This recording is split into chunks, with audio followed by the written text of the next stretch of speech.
आऊज़ुबिल्लाहि मिनश्शैतानिर्रजीम बिस्मिल्लाहिर्रहमानिर्रहीम। Knowledge factory के मोअज़्ज़ज़ दोस्तों, अस्सलाम वालेकुम। नाज़रीन इकराम, आज दुनिया में ये सूरत हाल पैदा हो चुकी है कि एक बीमारी अभी ख़त्म होने के करीब होती है कि दूसरी बीमारी सर उठाना शुरू कर देती है। जैसा कि अभी कोरोना वायरस जैसे मूजी मर्ज से जान नहीं छूटी, लेकिन लंपी स्किन नामी एक और ख़तरनाक बीमारी ने कदम जमाना शुरू कर दिए हैं, जो कि दर हकीकत जानवरों में खौफनाक तरीके से फैल रही है। लेकिन खदशा जाहिर किया जा रहा है कि ये बीमारी जानवरों से इंसानों में भी मुंतकिल हो सकती है। लेकिन सवाल ये पैदा होता है कि आखिर ईद उल अज़हा के करीब आते ही ये वायरस कहाँ से आ गया?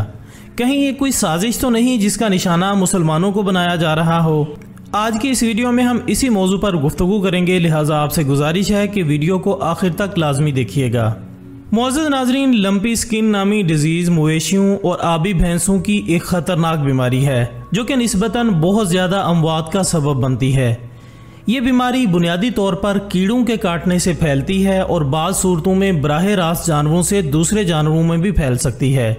पाकिस्तान की बात की जाए तो चंद ही दिनों में इस बीमारी ने तबाही मचा दी है और अब तक 50,000 के करीब जानवर इस बीमारी से मुतासिर हो चुके हैं और सैकड़ों हलाक भी हो चुके हैं, जो कि इंतहाई अफसोसनाक बात है।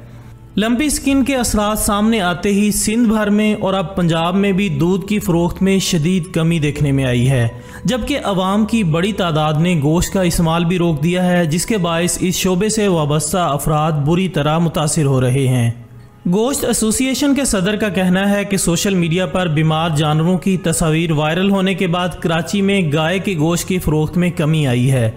और मुर्गी के गोश्त की फ़रोख्त बढ़ गई है, जिसके बायस मुर्गी के गोश्त की फ़ी किलो कीमत बाज़ इलाकों में 500 रुपये फ़ी किलो तक पहुँच चुकी है।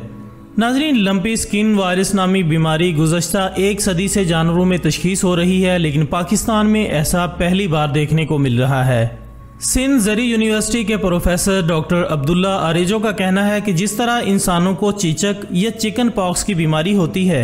या जानवरों में शीप पॉक्स और गोट पॉक्स बीमारी मिलती है, ये भी इसी तरह की एक बीमारी है जिसमें जानवर के जिस्म पर दाने नमूदार होते हैं जो कि जिस्म के अंदर फैलते हैं और ज़ुबान पर भी आ जाते हैं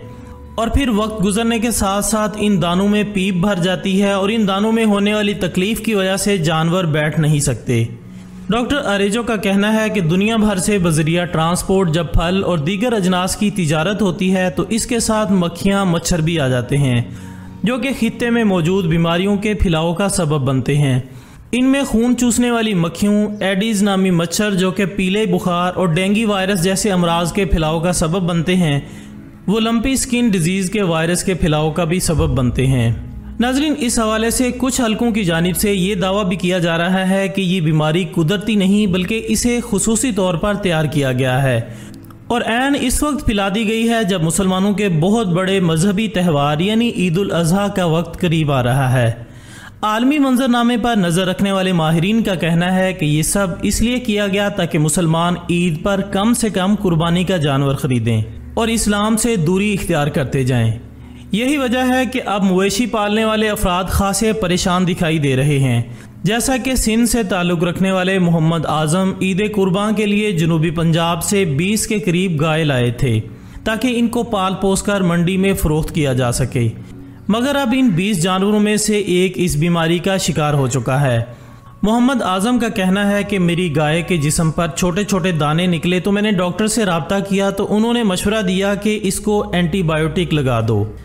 मगर एंटीबायोटिक लगाने से भी कोई फ़र्क नहीं पड़ा और चंद दिनों में गाय के जिस्म पर ये दाने फैलने लगे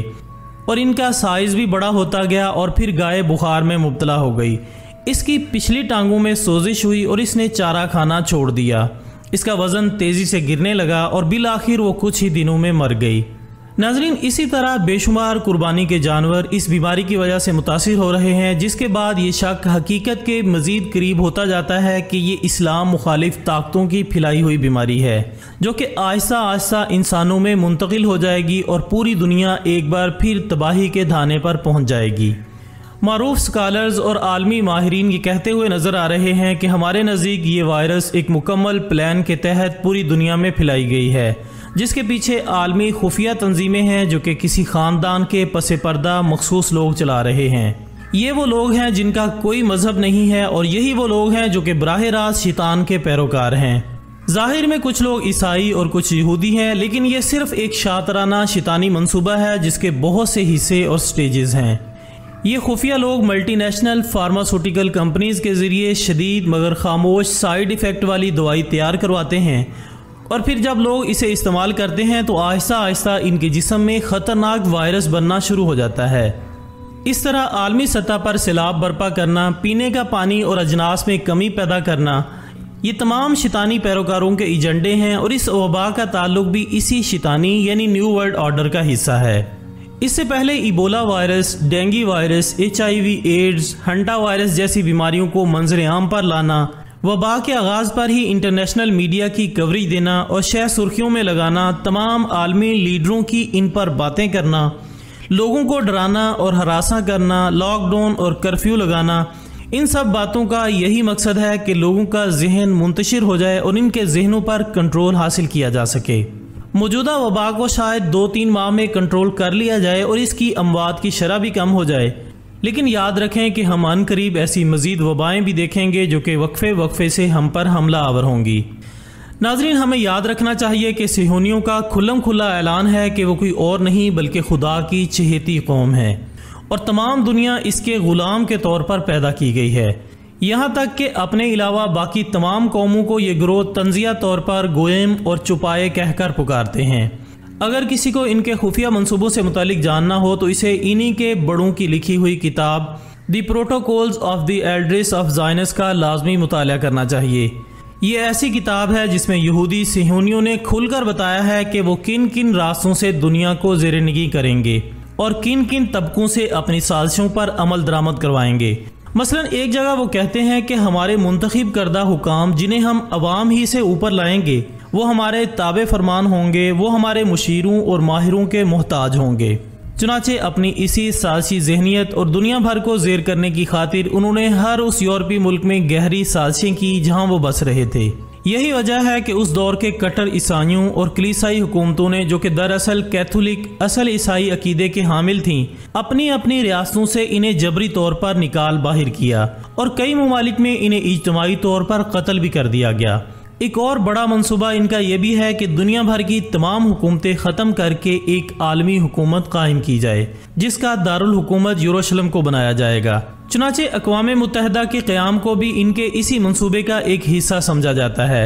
सिहोनियों का कहना है कि आलमी हुकूमत की कमान पहले हमारे हाथों में होगी और बाद अज़ा हमारे मसीहाओं के हाथों में मुंतकिल हो जाएगी। फिर हम किसी एक भी मजहब, किसी एक भी तहजीब को दुनिया में बाकी नहीं रहने देंगे। दुनिया को अपनी मुट्ठी में लेने की खातिर उन्होंने एक खुफिया तंजीम फ्री मेसन के नाम से भी बनाई, जिसमें बहुत होशियारी से इंसानियत को दुनिया का सबसे बड़ा अरफा मजहब करार देते हुए इसे सारी दुनिया के मज़ाहिब के लिए खोल दिया, जिसकी रुकनियत वो किसी भी मुल्क की आला तरीन सियासी, कारोबारी, फौजी और उल्मा के लिए मुख्तस करते हैं। इन्हीं के ज़रिए वो अपने एजेंडों पर अमल करवाते हैं, क्योंकि तब ये काम उनके लिए बहुत आसान हो जाता है, क्योंकि यही शख्सियात अपने अपने मुल्क की आला तरीन हस्तियाँ होती हैं और लोग इनकी बातें सुनते हैं और मानते हैं। इनकलाबाद फ्रांस और स्पेन में उन्होंने इसी फ्री मेसन तंजीम से बहुत काम लिया था, जबकि पाकिस्तान भी इनकी साजिशों से महफूज नहीं था, लेकिन अल्लाह ताला के फजलो करम और अवामी दबाव के बायस जुल्फ़कार अली भुट्टो और फिर ज़ियाउल हक के हाथों इस तंजीम को हमेशा के लिए मुल्क भर में गैर कानूनी करार दिया गया।